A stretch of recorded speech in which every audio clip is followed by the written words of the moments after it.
Our next speaker is Ajay Goyal from the Chief Statewide Infrastructure Investigation Branch, Department of Water Resources. So he's going to be giving us now a statewide perspective. Obviously, the Department of Water Resources also owns and operates a number of reservoirs in the state of California. They also have sedimentation coming in, and also they have mercury issues. Ajay is the chief of the Statewide Infrastructure Investigations Branch at DWR. He has over 20 years' experience in planning, design, and construction of large water resource facility. He is the program manager of the Surface Storage Investigations Program. Is that still the CalFed one? It is, okay. So he's been around for a while, looking at a number of different storage projects. He's also assisting on the California Water Commission in the development of regulations and guidelines for the quantification of public benefits associated with the $2.7 billion water storage investigation water bond that just recently passed. Here you go, Ajay. Thank you. Good morning. I'd like to thank Easy for inviting me over. So today, okay, perfect. Thank you. Great.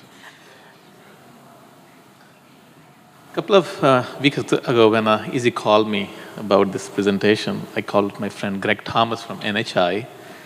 And as many of you know, he has been working on the Mekong River Basin project, which Mekong River is the 12th largest river in the world. It's a river in Asia, goes through 6 different countries, starts in China, goes to Burma, Laos, Cambodia, Vietnam.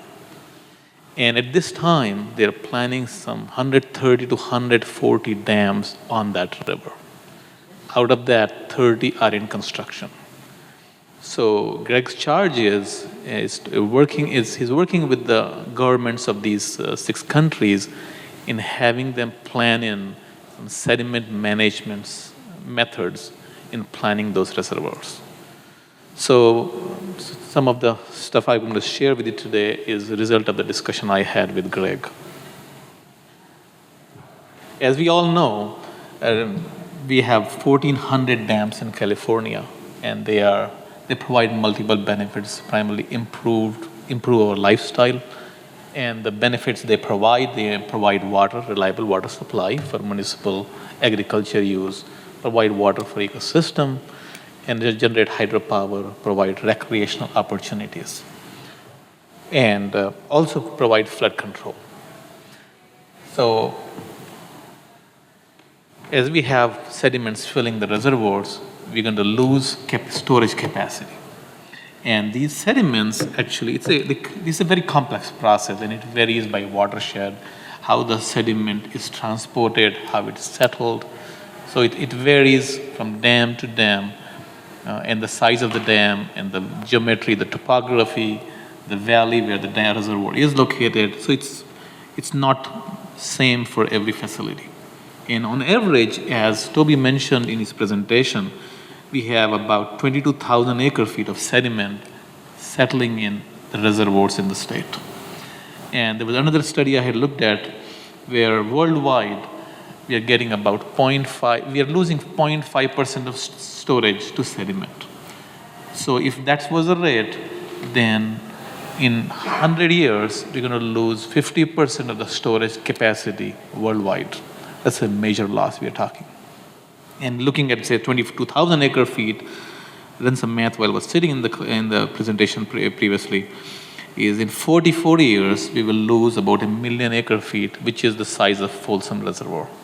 So that much sediment, storage capacity will be lost to sediment. So sediment trapping is a serious issue. Besides losing storage, it also degrades the stream. Streams become sediment-starved, and sediment carries nutrients. Like Greg was saying earlier, that in this Mekong River, 95% of the sediment will be trapped by these reservoirs. So this will starve the delta, and there are some fish species that go up and down. They will not have a way to pass. So it's going to have a major impact on the ecosystem. Now here in our state, what's happening is there are many dams on same river streams, and they have been stopping sediment. And we have less sediment in the rivers. That's why we have to replenish the streams with gravel, because we have to create spawning areas for fish. And then what it's also doing is it's accelerating erosion on beaches. We have less sediment that reaches the ocean. So this is a serious issue and it has to be addressed. We cannot ignore it. I'm going to cover broadly some concepts of how sediment can be managed. One is we can reduce inflow of sediment into the reservoirs. If we can do that, that's the best. Then you have less sediment to deal with. Secondly, we should find a way of routing the sediment through the system. Third would be removal of the sediment. These are the three broad techniques, approaches that have been used in managing sediment. And as far as sediment inflow is concerned, if we were to reduce erosion, like in the mines up above, and have less sediment coming into the reservoir, into the river stream, it will be far less expensive. Restoration of the forest or the meadows is going to benefit from reducing the sedimentation, the reservoirs. Secondly, if we can trap this sediment up above before it hits the reservoir. And as we know, most of the reservoir sediment gets dropped off at the head of the reservoir.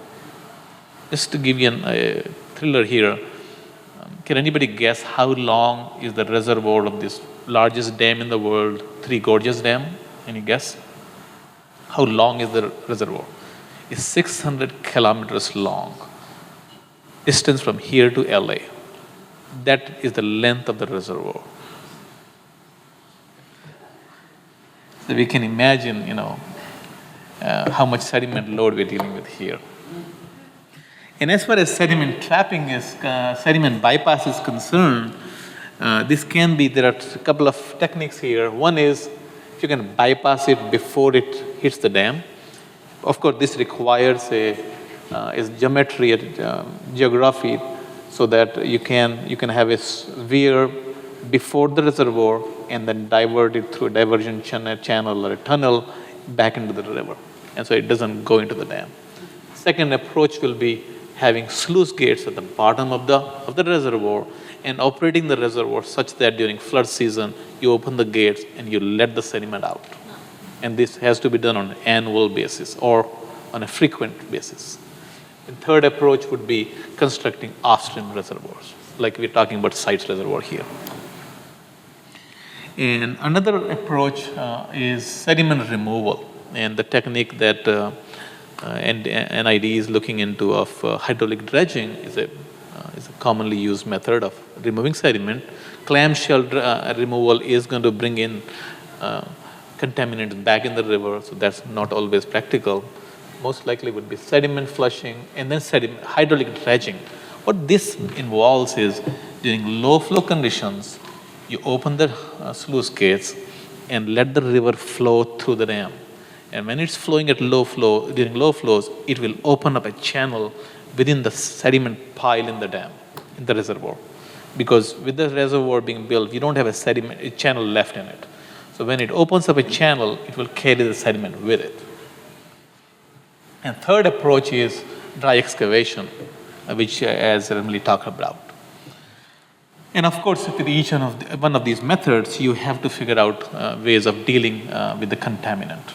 And mercury is actually a very difficult contaminant to deal with. This here is a map showing some of the reservoirs we have, some of the dams we have in American River Basin. And in most of the river basins in California, there are multiple reservoirs in each of those basins.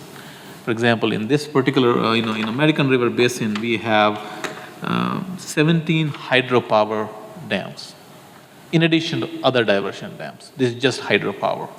So what happens is, if we have sediment collected in one of the reservoirs and we push it down, it's going to end up at the next reservoir. And if we push it down further, ultimately it's going to reach Folsom Lake. And Folsom Lake is a very wide and deep lake. To be able to mobilize sediment, which is settled miles from the dam, you cannot create, by opening those floodgate, the sluice gate, you cannot create velocity high enough to lift up this sediment. So it's best to handle the sediments in those upstream reservoirs or reduce erosion by restoring the banks, restoring the forest meadows so that less sediment gets into the system. And this is common in most of the river system, as you can see. Pitt River, which is behind Shasta, we have 18 dams on that river. So, but our feeling is that we have to look at sediment management on a basin level, not just one reservoir at a time, because they all are linked. Looking at the costs, the Calfed storage projects, which involve enlarging Shasta, Sites Reservoir, or constructing temperance flood behind Friant, or Las Vaqueros, their cost range in the order of $2,000 to create, 1 acre feet of storage space. So, on the other hand, of course, as we know, it's challenging to construct new reservoirs. A lot of permits to obtain, there are social issues, other environmental issues that you have to deal with. Now, as far as removing sediment is concerned, these cost the $10 to $40 that I came up with. I had called company Dredge America and asked them. And this person I spoke with had done dredging in many lakes, and he said it's about $10 to $40, not including removal of contaminants. And this is just dredging the material. So it's going to result into about $17,000 to $70,000 per acre foot to create storage. Very expensive. But if you have to remove contaminants, then it's even more expensive. But remember, this is for reservoirs, which, because of the reservoirs, we have communities, cities, townships, agricultural lands built around them. And they all rely on these reservoirs. So we cannot relocate this reservoir somewhere else. As Toby calls in his paper, the first page, location, location, location. Right? It's the location that counts. For example, buying a house in Sacramento, on average $200,000, buying it in San Francisco is $1 million, same house, but it's cost different. So here we should certainly look at economics and find out ways where sediment removal could be made feasible. Very important. But it's going to be expensive. But here you're dealing with all the communities, the transmission system, the power transmission system is in place, conveyance pipelines, and the whole system is in place. So you cannot move, but it has to be somehow made feasible. So finally, the recommendations that we have here is that sediment management is essential, and it should be considered at a watershed or a basin level, not just one reservoir at a time. And then we should try to reduce siltation in the reservoirs by doing upstream erosion control or by doing sediment management, sluicing some sediment down the reservoirs. And thirdly, we should invest in monitoring and data collection and devise feasible methods of sediment management. I'll be happy to answer any questions.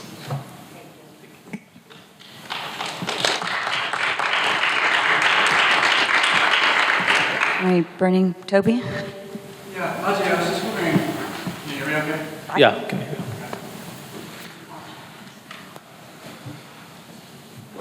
I was just wondering, the costs. I was wondering, so those are the costs mostly for dredging, and dry removal, excavation is a little bit more than that. But I was wondering, has anyone done the cost on sluicing? Because you clearly lose some water out of that, right? And it's typically smaller reservoirs, but just wondering if anybody's done the, cost estimate on a sluicing operation like that. Sluicing operations normally won't be as costly because you are passing the sediment through. Yeah. But what will be expensive is, what we have to look at is, for example, if fines get into gravel downstream of the dams, then you have to remove the fines, otherwise this is going to clog up the gravel beds that are needed for spawning of fish. So not every time sluicing is going to be beneficial. But certainly a regular sluicing during flood periods is going to be more natural. And it's not expensive at all. Or the expense here you're dealing with is if some reservoirs dams don't have sluicing gates, then you will have to install those.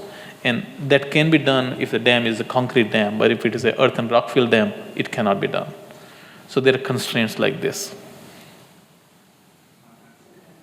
Well, one other thought on that. I know that Southern California's had to deal with some of these problems for longer than basically the rest of California, just because they have higher yields and they have older dams. Right.